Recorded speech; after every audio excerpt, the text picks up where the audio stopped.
बता तेरी समस्या क्या है? निंदू तू चुपचाप अंदर जा। यही है, यही समस्या है। आप किसी की भी सोचे बगैर मनमानी करते हो ना, वही समस्या है। मम्मी घर की सफाई करती है ना, तो इस तरह घर गंदा करने से पहले एक बार उनके बारे में सोचना चाहिए। अरे अरे आप ये क्या कर रहे हो? आप रहने दीजिए, मैं साफ माफ कर दो, माफ कर दो, माफ कर दो। सुना नहीं सर ने क्या कहा कि मुझे किसी की भी चिंता नहीं है। मेरी पत्नी की चिंता नहीं है मुझे, मेरे बड़े बेटे की चिंता नहीं है मुझे, मेरे छोटे बेटे की चिंता नहीं है मुझे। और गलत मत समझना बेटी, आज मेरा मन बहुत भारी था इसलिए इस तरह पी कर आ गया। तुम गलत इतना मत ड्रामा समझना। करने की क्या जरूरत है? ड्रामा मैं कर रहा हूँ या तू कर रहा है, हैं? यहाँ आने के बाद तूने मुझसे कोई वार्तालाप नहीं की, क्यों? पापा पर इतना गुस्सा था, उस लड़की के लिए इस पापा से नफरत करने लगा ना तू? क्या तू मुझे एक बात बताएगा?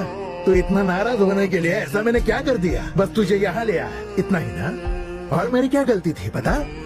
अगर तुझे वहाँ छोड़कर हम यहाँ आ गए होते तो क्या तब तू खुश रहता? हाँ? अपने दिल पर हाथ रख कर बता। अगर तू मेरी जगह होता तो अपने बच्चों को छोड़कर आया होता, दो लगाकर उन्हें यहाँ लेकर आ गया होता, और वही तो मैंने भी किया।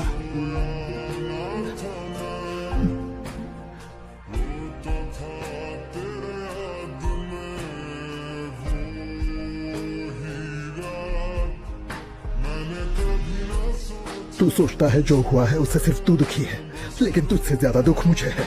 मेरी मिट्टी, मेरे लोगों को छोड़कर आया हूं मैं, और किसके लिए? तेरी समस्या क्या है? तुम दोनों को मैंने अलग किया था और मैं ही एक करूंगा।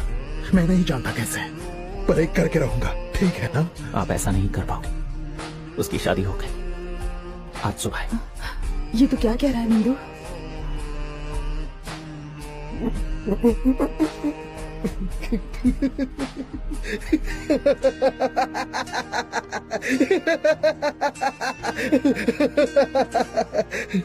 दरअसल पहले तो मैं खुद इसे लेकर उलझन में था कि मैंने ऐसा क्यों कर दिया, लेकिन देखो अब कोई उलझन नहीं है।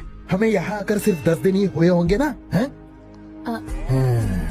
और देखो 10-15 दिन के अंदर तुझे भूलकर उसने किसी और से शादी कर ली, और तू है कि उसे सोचकर इतना उदास हो रहा है। बस कीजिए, अब मैं एक शब्द भी नहीं सुनूंगा। क्या करेगा? क्या कह रहे हो निंदू, क्या कह रहे हैं आप? आप चाहते हो जिंदगी भर हम सिर्फ आपकी सुने? हर बात की एक लिमिट होती है, आपकी लिमिट खत्म। अब से मेरी पर्सनल लाइफ को लेकर मैं कुछ नहीं सुनूंगा। आप मुझे एक बात बताइए, अगर आपकी बेटी होती और उसे प्यार करने वाला किसी और देश में भाग गया होता, तो क्या आप उसके लौटने का इंतजार करते? किसी और से उसकी शादी करा देते ना? उसके साथ भी वही हुआ होगा। उसकी मर्जी